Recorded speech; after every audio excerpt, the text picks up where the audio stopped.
우리가 오늘은 창세기 17장을 함께 살펴보고자 합니다.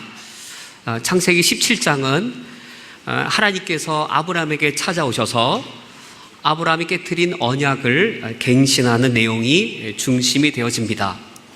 우리가 지난주 살펴본 창세기 15장이 하나님과 아브라함 사이에 언약을 세운 그 장면입니다. 그런데 그 중간에 16장에서 우리가 오늘 17장을 읽었고 그 16장에서 아브라함이 하나님과 맺은 언약을 깨트리게 됩니다.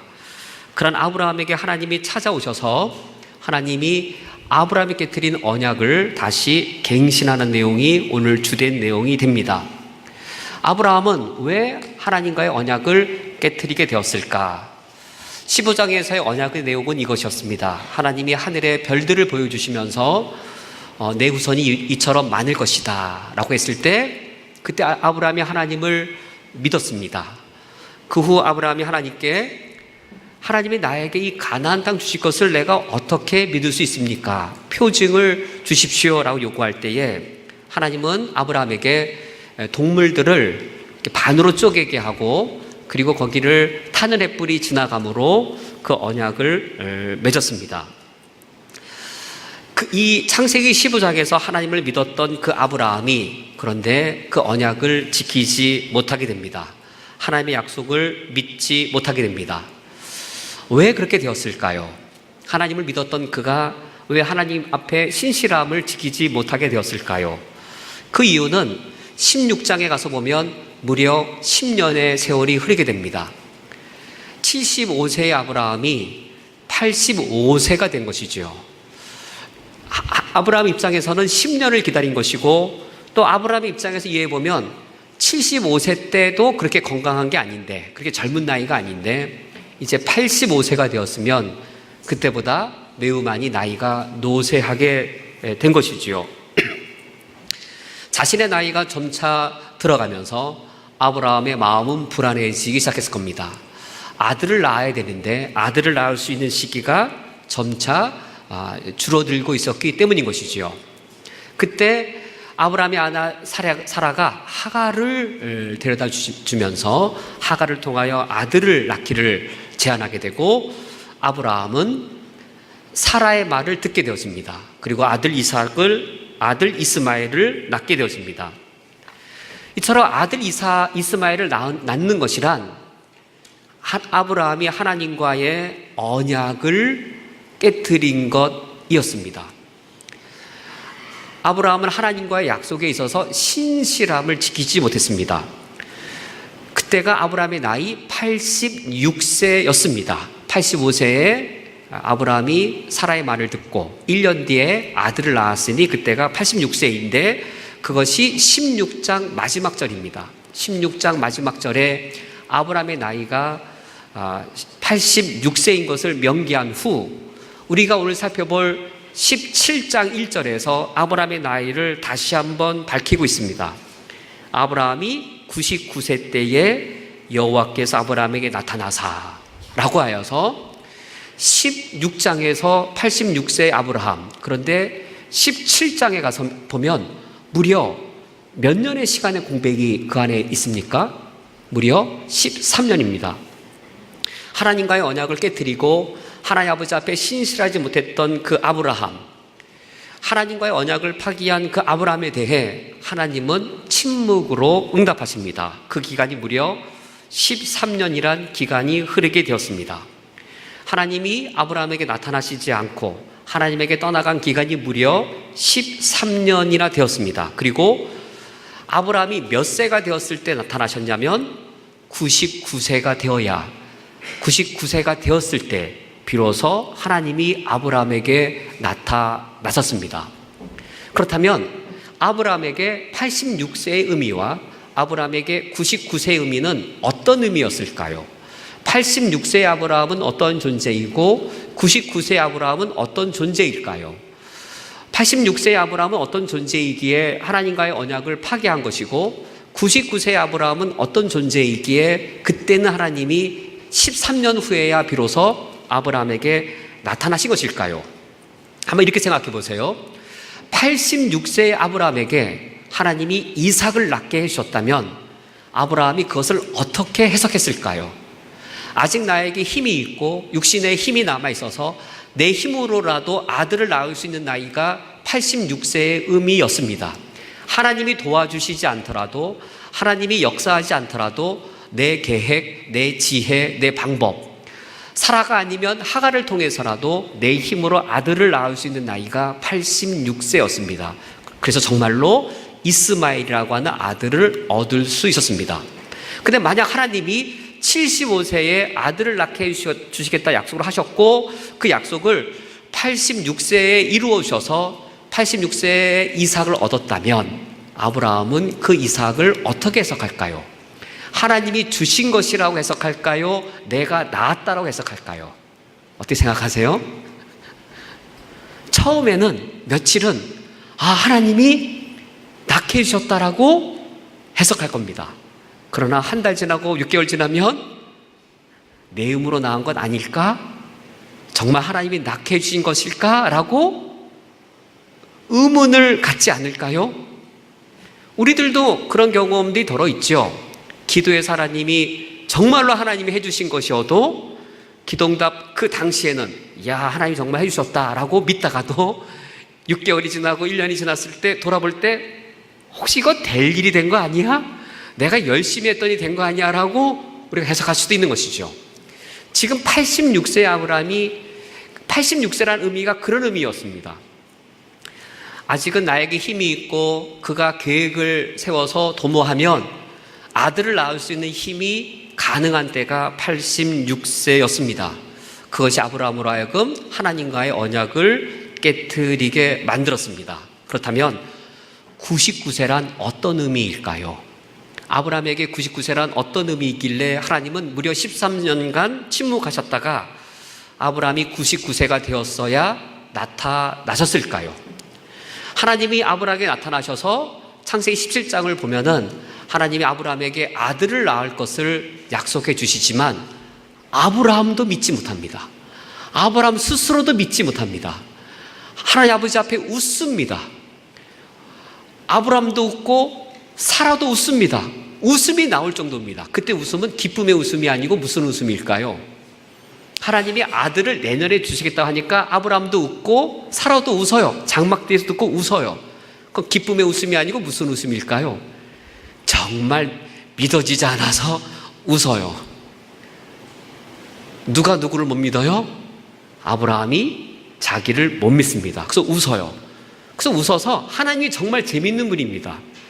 그 웃었기 때문에 그 아들 이름이 뭔지 아세요? 웃음이란 뜻의 이삭이에요. 너 웃었지? 정말로 아들 낳으면 웃음이라고 죠? 근데 이삭이에요. 그때 이삭의 웃음은 어떤 웃음일까요? 기쁨의 웃음이지요. 너 내 약속 못 믿어서 웃었지? 내가 정말로 웃게 해줄게. 우리 하나님 정말 재밌죠. 그래서 아들을 낳았는데 그게 이삭입니다. 웃음입니다. 99세의 아브라함이란 내가 나를 못 믿는 나이입니다. 나에게 완전히 절망했을 때입니다. 절망할 수밖에 없죠. 창세기에 보면 왜 아브라함이 못 믿고 사라가 웃었냐면 사라에게 경수가 끊어졌다고 합니다. 생리가 끝난 겁니다. 사라의 몸속에 난자가 만들어지지 않고 있는 겁니다. 그런데 아들을 낳을 수 있을까요? 로마서의 말씀을 보면 아브라함이 자기 몸에 죽은 것 같음을 알고도 믿었다라고 되어 있습니다. 아브라함 몸에 정자가 생산이 제대로 안 되는 겁니다. 그런 상태에서 아들을 낳을 수 있을까요? 웃음밖에 안 나오는 것이죠. 99세의 아브라함이란 바로 그런 의미였습니다. 나도 내 자신을 믿을 수 없는 그때에 하나님이 어떠한 분으로 나타나십니까? 어떠한 이름으로 나타나십니까? 1절 말씀에 아브라함이 99세 때에 여호와께서 아브라함에게 나타나사 그에게 이르시되 라고 하면서 하나님이 자신의 이름을 가르쳐 줍니다. 한글로는 전능한 하나님이라고 하나님의 이름이 번역되어져 있는데 히브리어는 엘 샤다이의 이름으로 나타나십니다. 하나님이 아브라함에게 자신의 이름을 가르치십니다. 나는 엘 샤다이라, 나는 전능한 하나님이다 라고 하나님의 이름을 가르치십니다. 아브라함 앞에 하나님이 서 계십니다. 99세의 아브라함 앞에 엘 샤다이가 서 있습니다. 대조가 된 것이죠. 전적으로 무능력한, 아무것도 할 수 없는 99세의 노인 아브라함 앞에 전능한 하나님이라 엘샤다이가 서 계십니다. 그 엘샤다이의 하나님께서 아브라함에게 명령하시고 요구하시는 말씀이 이겁니다. 너는 내 앞에서 행하여 완전하라. 아브라함 앞에 엘샤다이가 계셔서 그 엘샤다이가 아브라함을 향하여 요구하고 명령합니다. 너 내 앞에서, 엘샤다이 앞에서 행하여 완전하라. 그런데 아브라함은 하나님 앞에, 전능한 하나님 앞에 선 것이 아니라 전능하신 하나님 뒤에 숨어서 하나님 몰래 하갈을 만나고 이스마엘을 만들고 전능한 하나님 뒤에 숨어서 하나님과 맺었던 언약을 깨트렸던 것이죠. 여기 내 앞에 행하여 완전하라는 말의 의미는 계약의 용어입니다. 언약의 용어입니다. 언약 관계를 잘 지켜라 라는 겁니다. 우리가 누군가의 약속을 잘 지키면 떳떳하게 만나는데 누군가의 약속을 어기면 왠지 쭈삣거리고 이렇게 숨잖아요, 뒤로. 이거 언약의 이야기예요. 언약 조건들을 다 지켰으면 언약 당사자 앞에 행하여 완전할 수 있는데 하나님과의 언약을 깨트린 그였기 때문에 하나님 앞에 온전히 설 수 없었고 엘샤다이 뒤에 숨어서 자기 방법과 자기 꾀를 내었던 그 아브라함이었습니다. 그런데 하나님이 왜 아브라함에게 나타나신 것인가요? 너는 내 앞에 행하여 완전하라고 요구하신 하나님은 아브라함이 깨트린 언약을 갱신하기 위하여 오신 것이었습니다. 계약이 깨졌으면 그것으로 끝날 수도 있었던 것이었습니다. 아브라함은 아무 말 할 수 없는 것이었습니다. 하나님과의 계약을 그가 깨트렸기 때문에 이제는 계약이 파기된 것이고 하나님 아브라함에게 아들을 주시지 않더라도, 하나님 아브라함에게 가나안 땅을 주시지 않더라도 아브라함 입장에서는 아무 말 할 이유가 없었습니다. 하나님이 그런데 오신 이유는 아브라함이 깨트린 언약을 갱신하기 위하여 오셨습니다. 그 언약은 누구의 언약이고 그 언약은 어떤 언약일까요? 창세기 17장을 읽으면 반복되는 말씀이 있습니다. 창세기 17장을 읽어보면 2절, 4절, 7절 무려 9번에 걸쳐서 내 언약이라 라고 일컬어지고 있습니다. 4절 말씀인 경우에도 보라 내 언약이 너와 함께 있으리니 너는 여러 민족의 아버지가 될지라 라고 하나님은 아브라함과 자신 사이에 체결된 언약을 내 언약이라고 말하고 있습니다. 우리가 지난주 살펴본 것처럼 왜 아브라함과 하나님 사이에 우리의 언약이 아니고 분명히 하나님과 아브라함 사이 둘의 언약인데 하나님만의 언약이신가? 동물을 쪼개고 언약 당사자인 아브라함과 하나님 여호와가 함께 그 쪼갠 고기 사이를 지나간 것이 아니고 하나님만, 타는 횃불만 지나간 것이었기 때문인 것이죠. 하나님께서 이 언약을 이루시는 이유는 여기에 있습니다. 달리 있는 게 아니고 하나님의 언약이기 때문입니다.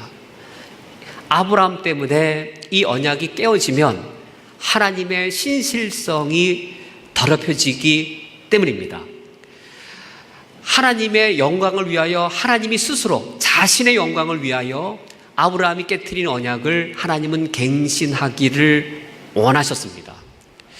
하나님의 영광을 위하여, 하나님의 신실함을 하나님은 깨트리지 않기 위하여 아브라함이 불신실했을지라도, 아브라함이 하나님과 언약을 먼저 깨트렸을지라도 하나님은 그 언약을 다시 갱신하여 그 언약을 이루기 위해 아브라함에게 찾아오셨습니다.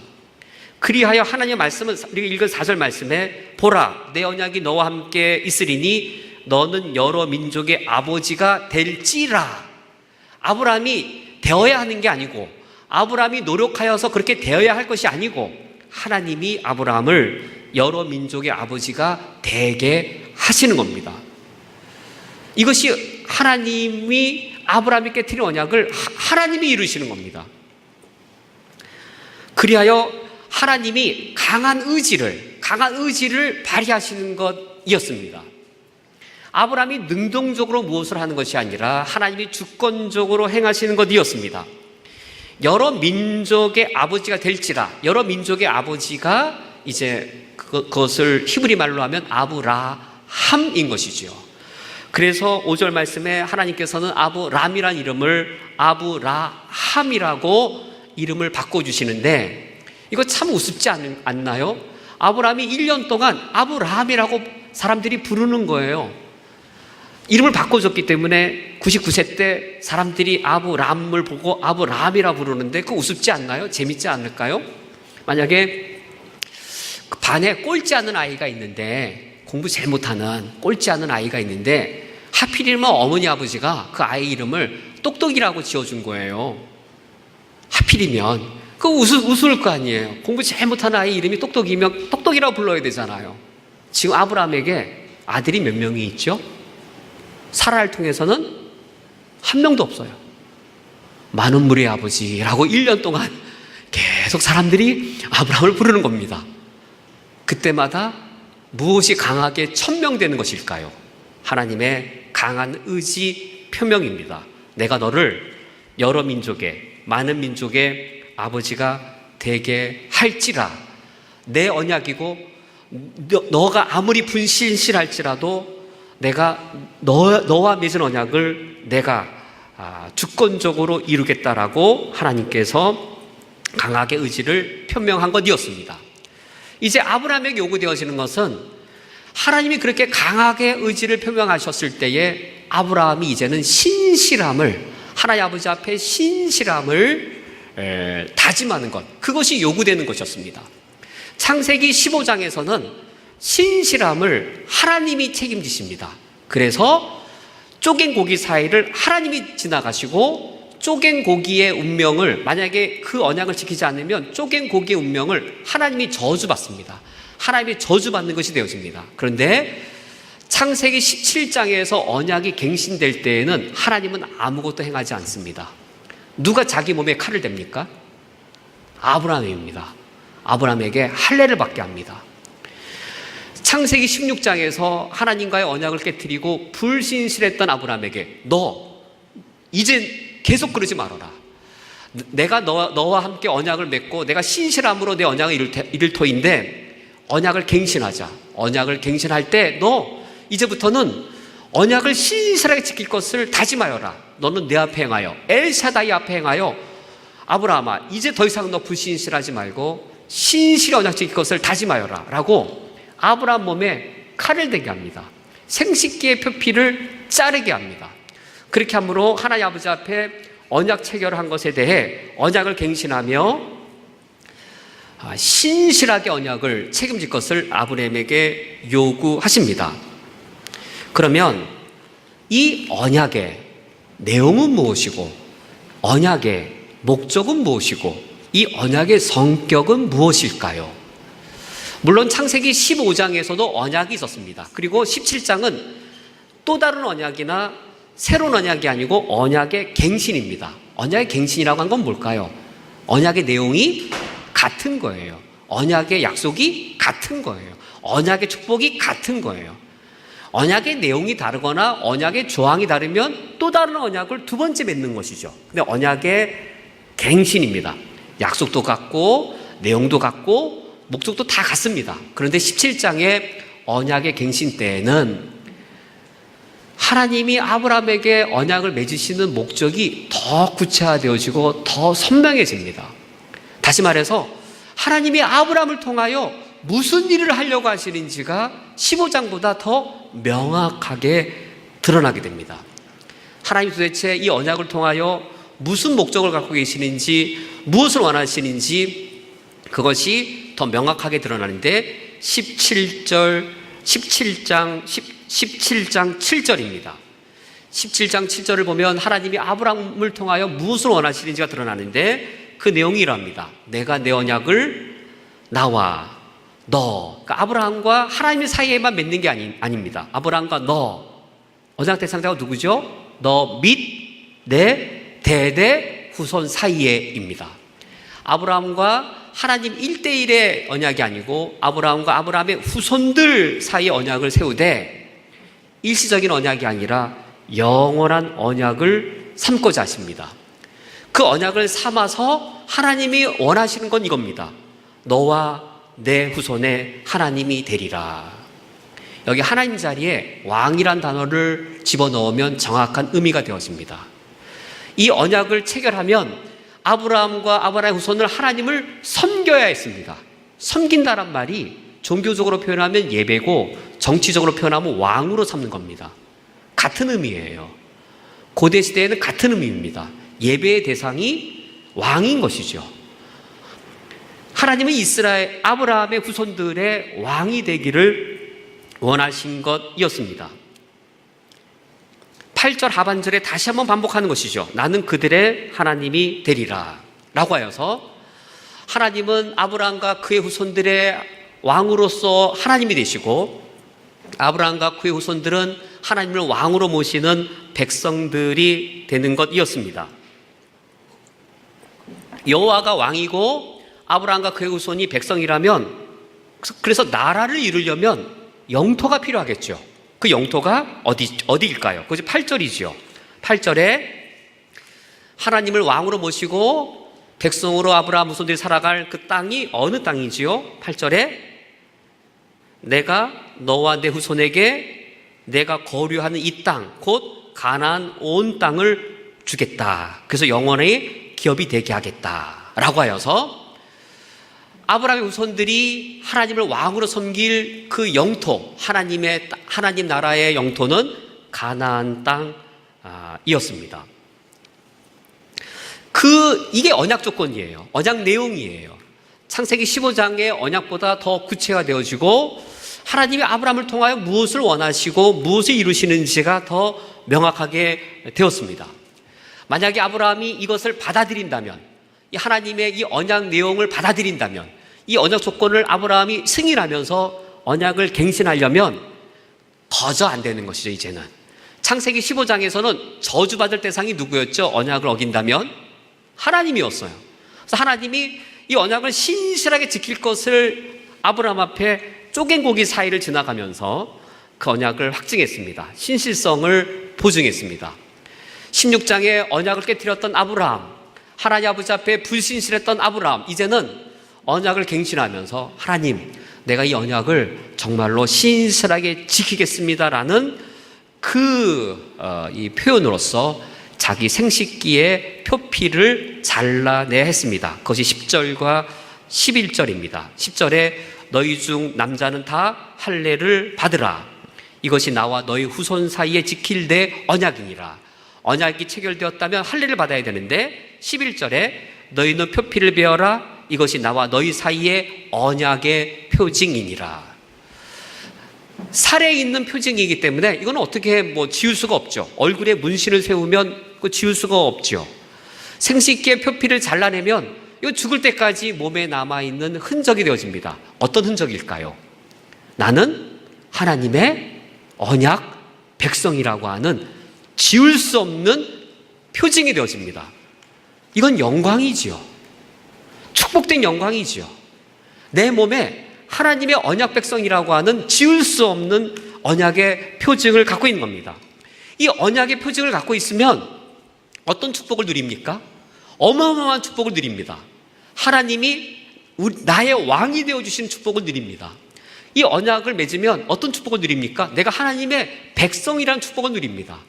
얼마나 놀라운 축복을 누립니까? 가나안 땅을 기업으로 얻습니다. 이것이 하나님과 언약을 갱신하면서 누리게 되어지는 축복입니다. 이게 하나님의 나라인 것이죠. 우리와 무관할까요?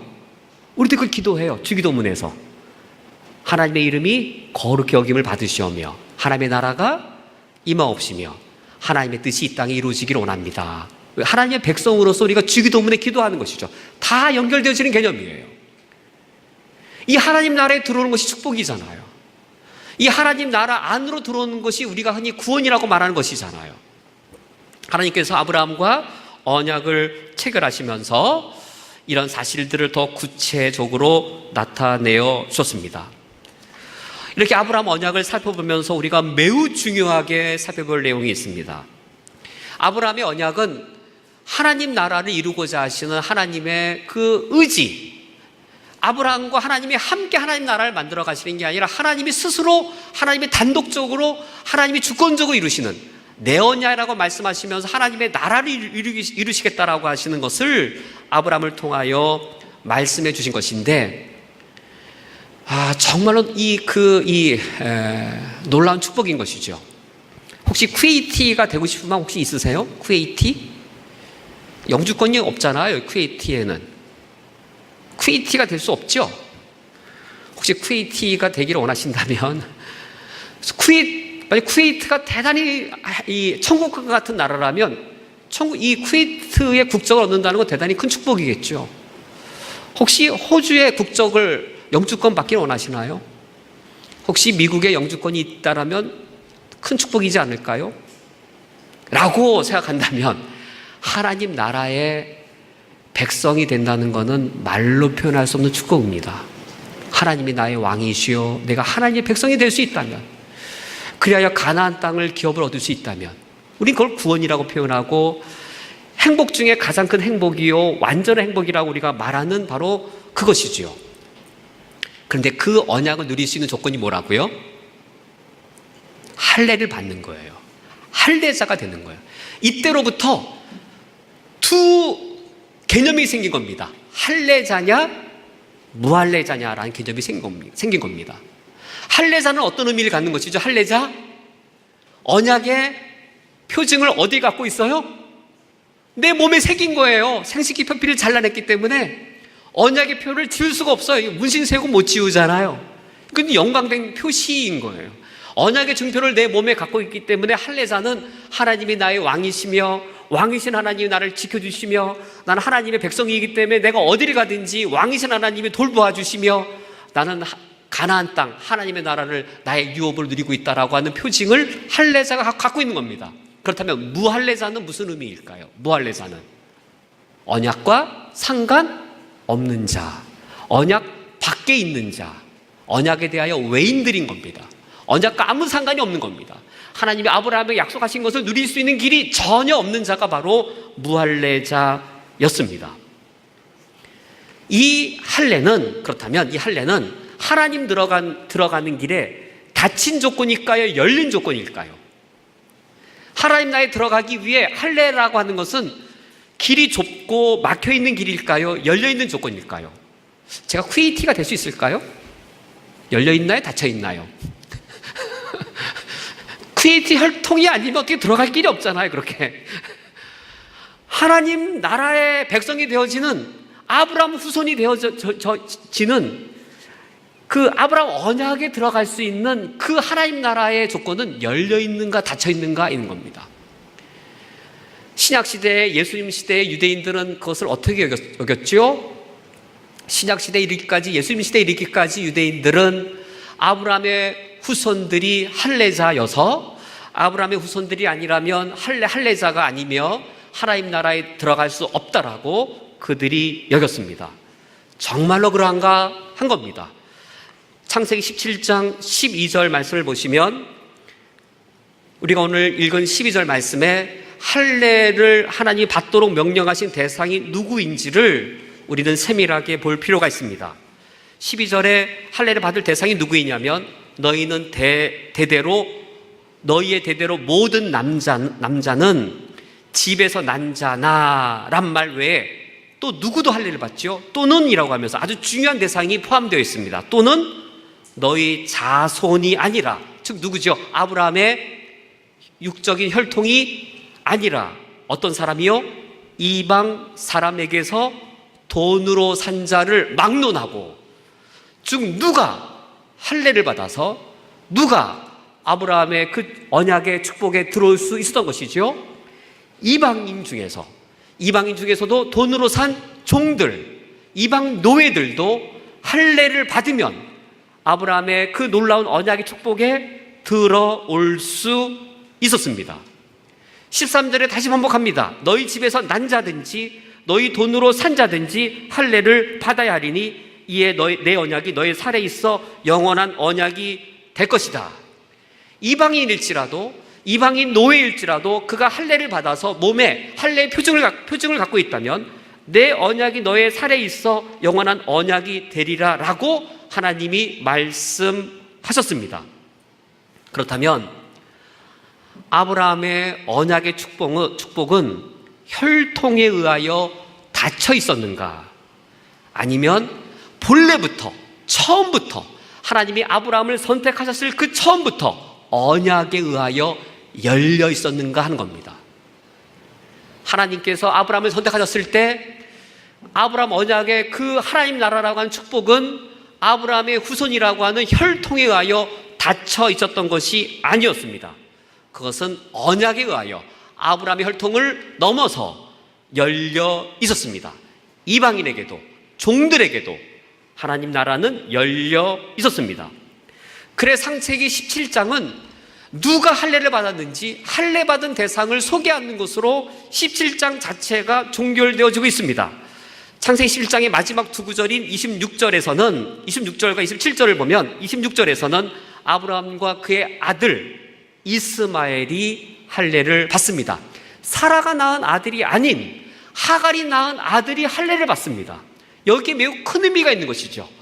사라가 낳은 아들만 아브라함의 아들이어서 그들이 이스라엘이 되고 유대인이 되어서 그들만, 사라의 후손만 아브라함의 언약의 축복을 누리는 것이 아니라 사라가 낳지 않은 하갈이 낳은 이스마엘도 할례를 받았다면 이스마엘도 아브라함의 언약의 축복을 누릴 수 있는 겁니다. 이스마엘만이 아닌 것이죠. 27절을 보면 그 집의 모든 남자 곧 집에서 태어난 자와 돈으로 이방 사람에게서 사온 자가 다 그와 함께 할례를 받았다라고 하여서 하나님이 처음 아브라함을 부르실 때부터 하나님의 나라는 닫혀 있는 것이 아니라 아브라함의 혈통으로 좁혀져 있는 것이 아니라 언약을 통해 열려 있었습니다.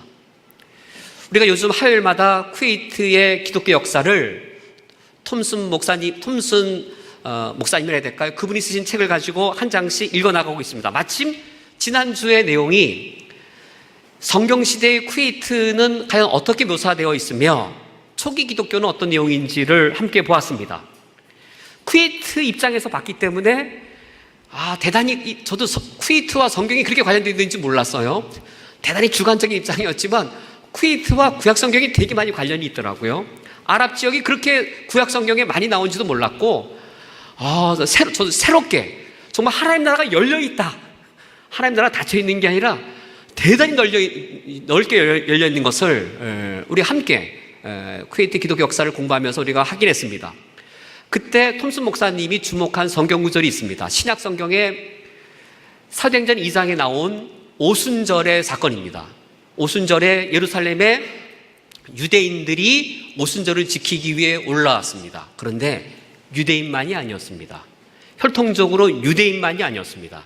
창세기 2장 8절부터 11절을 보면 혈통적으로 유대인만 올라온 게 아니었습니다. 혈통으로는 아랍 사람도 있었습니다.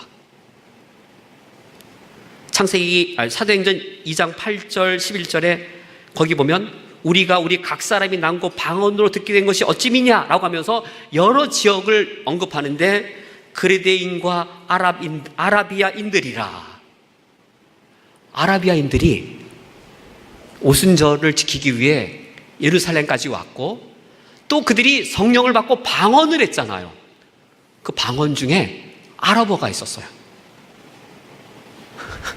저도 성경을 그렇게 읽으면서도 대한민국 사람인지 그게 그냥 스쳐 지나갔거든요. 근데 쿠웨이트인들이 볼 때, 야, 이거 아랍어로 방언했네? 우리 만약 거기에 한국어가 있으면 눈에 확 띄었을 거 아니에요? 무엇을 말하죠? 하나님의 나라가 얼마나 넓게 열려 있습니까? 하나님의 나라와 쿠웨이트 땅과 이슬람 땅이 무관한 것이 아닌 것이죠. 우리가 알 수 없지만 아라비아인들 중에 이미 구약시대에 유대교로 개종한 사람들이 있었고 아라비아인 중에 유대교로 개종하여서 그들이 예루살렘까지 왔었고 오순절날 성령이 임하여서 방언이 터졌을 때 그 중에 언어 중에 하나가 아랍어였습니다. 하나님 나라는 아브라함의 육적 혈통으로 닫혀져 있던 것들이 아니라 아브라함의 언약의 축복은 이미 언약에 의하여 열려져 있었고 그것은 오순절날 성령께서 오심으로 그 한 단편이 실현되었습니다. 지난주 살펴본 내용을 그 쿠웨이트 역사를 살펴볼 때 지난주에 이런 내용이 나옵니다. 이란 지역에 또 이라크 지역에 기독교가 되게 빨리 세워졌더라고요. 상상을 초월하게, 야, 이렇게 빨리 기독교가 전파되었나. 이란에 아시리아 교회가 지금 예배를 드리고 있는 한 터가 있는데, 그 예배당 이름이 새현자의 예배당입니다. 예배당 이름이. 이제 새현자가 어떤 사람인가, 내용을 읽어보면, 전설에 의해, 전통에 흘려져 나온 내용을 들어보면 누군지 아실 거예요.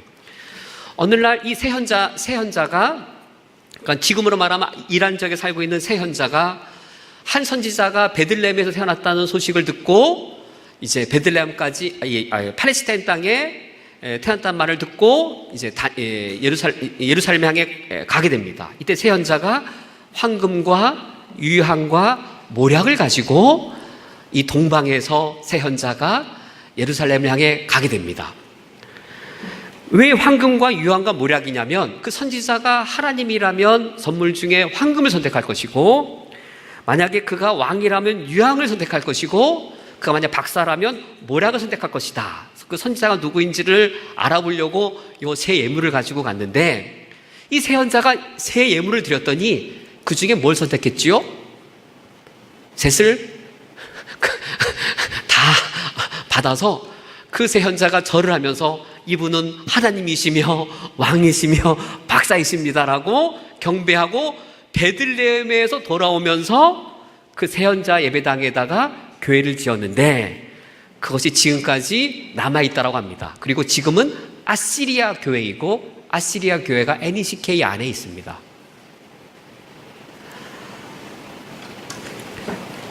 이란 땅의 일이고, 그리고 지금으로 이라크 지역인데, 그때 연도는 AD 177년부터 AD 212년까지 다스렸던 아부갈 왕이 이야기입니다.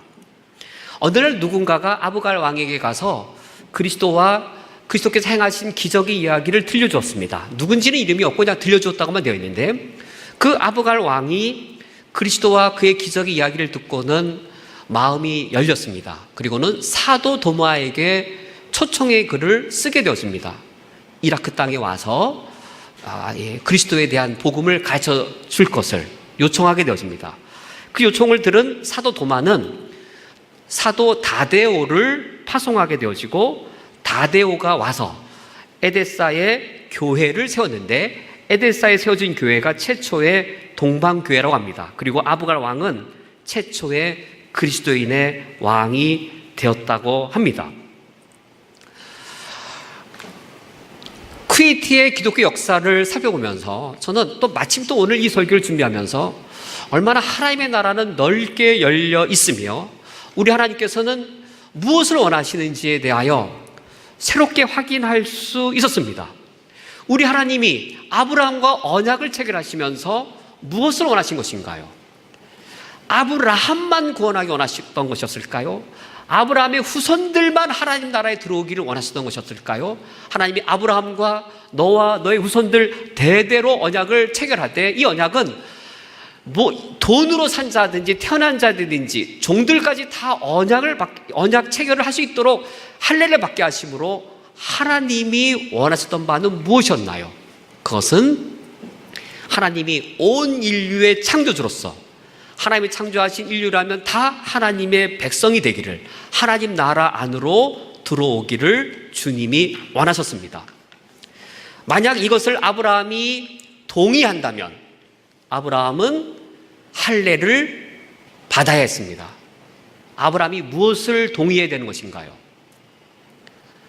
아브라함이 자기 인생에 대해 자기가 계획을 세우고 내 인생의 계획을 내가 이루고자 하는 면이 있었을 겁니다. 우리들도 그런 것이죠. 우리들도 내 인생의 계획을 내가 세우고 내 인생의 계획을 내 힘으로 내가 이루고자 하는 것이죠. 근데 아브라함이 할례를 받으면서 무엇을 받아들여야 되는 것인가요? 내 인생의 계획을 내가 세워서 내가 이루는 것이 아니고 지금 하나님의 계획을 받아들이는 겁니다. 할례를 받을 때 언약갱신의 장면에 하나님의 계획이 있는 것이죠. 하나님은 하나님의 계획을, 하나님의 목적을 아브라함을 통하여 이루기를 원하시는 겁니다. 그걸 받아들이는 거예요. 이거 우리도 마찬가지예요. 뭘 받아들여야 되는가? 하나님의 계획을, 하나님의 목적을 내 삶을 통하여 이루길 원하시는 거예요. 우리는 반대일 수 있잖아요. 내 계획을, 내 욕망을 하나님을 통하여 누리고 싶잖아요. 그럼 기독교 타락해요. 내 계획과 내 소망을 하나님을 통하여 이루는 게 아니라 반대가 돼야 돼요. 반대가. 하나님이 내 삶의 뜻을 갖고 계세요. 하나님이 내 삶의 계획을 갖고 계세요. 하나님의 계획을, 하나님의 목적을 내 삶을 통해 이루어 달라고 내 생식기의 표피를 잘라내면서 언약을 갱신하는 겁니다. 두 종류의 삶이 있는 것이지요.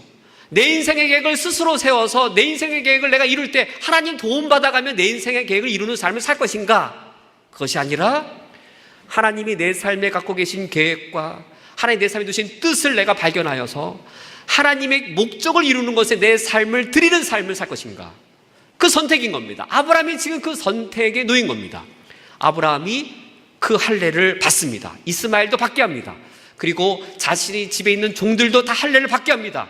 그러면서 하나님의 계획을 받아들입니다.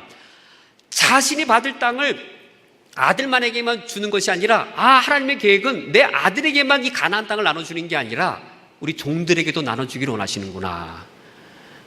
아브라함은 하나님의 계획을 받아들이고 할례를 받습니다. 그 할례를 받는 날이 언제이지요? 아기에게 할례를 받게 할 때 언제 그 할례를 받게 하죠? 제8일에 할례를 받습니다. 제8일이라는 날에 언약 갱신의 의미가 담겨 있습니다. 제8일에 생식기의 표피를 잘라내면서 언약을 갱신하고 하나님의 뜻을 받아들이는 것인데 왜 태어난 지 제8일에 받게 하는가? 삶의 사이클은 1, 2, 3, 4, 5, 6, 7입니다. 그리고 첫날은 다시 1입니다. 1, 2, 3, 4, 5, 6, 7 다시 첫날은 1입니다. 1, 2, 3, 4, 5, 6, 7 1, 2, 3, 4, 5, 6, 7이라는 사이클을 사는 것은 하나님과 언약을 체결하기 이전의 옛삶을 상징하는 것이었습니다. 아브라함은 창세기 15장에 하나님을 믿고 난 이후에도 무할례자처럼 살았습니다. 1, 2, 3, 4, 5, 6, 7 또다시 1, 2, 3, 4, 5, 6, 7 1, 2, 3, 4, 5, 6, 7 또 1은 과거의 삶을 반복하는 첫날일 뿐이었습니다. 이스마엘을 계획하고 이스마엘을 낳고 내가 계획하고 내 아들을 낳고 1, 2, 3, 4, 5, 6, 7 1, 2, 3, 4, 5, 6, 7 그때의 첫날은 그냥 내 삶을 하나님의 언약 백성이 아닌 것 같은 삶의 반복이었습니다. 이님이 하나님을 믿고 나서도 무할례자처럼 살았던 것이죠. 1, 2, 3, 4, 5, 6, 7 또다시 1, 2, 3, 4, 5, 6, 7 과거의 삶의 반복에서 그 사이클을 벗어나야 될 거 아니에요. 새로운 사이클로 들어가야 될 거 아니에요. 언약을 맺었으면 언약 백성답게 살아야 되겠죠. 왜 제8일에 할례를 받게 하였냐면 그 8은 1, 2, 3, 4, 5, 6, 7 그게 감당 못하는 크기가 8입니다. 8은 7보다 커요. 새로운 사이클이에요. 아브라함이 제8일에 할례를 받음으로 자신의 생식기 표피를 잘라내면서 과거의 삶을 끊어내고 하나님과 언약의 새로운 출발을 하겠다는 다짐으로 제8일에 할례를 받게 되었습니다. 오늘 말씀을 맺도록 하겠습니다. 언약에 대하여 불신실한 아브라함에게 하나님이 찾아오셔서 언약을 갱신하십니다. 물론 그 언약은 하나님이 신실하시기 때문에 이루실 것입니다. 하나님이 신실하시기 때문에 이루시기에 나는 불신실해도 되는가? 그렇지 않습니다. 하나님은 아브라함에게 너는 엘사다이 앞에 행하여 완전하라. 너도 신실해라. 너 생식기 표피를 잘라내어라. 언제까지 넌 그렇게 무할례자처럼 살아가겠느냐? 언제까지 구원받고도 언약 백성이 아닌 것처럼 살겠느냐? 라고 요구하시면서 언약 백성답게 살 것을 아브라함에게 요구하셨습니다. 이번 한 주간 살아가실 때에 구원받은 자로서 하나님의 언약 백성으로서 신실하게 살아가시기를 주님의 이름으로 축원드립니다.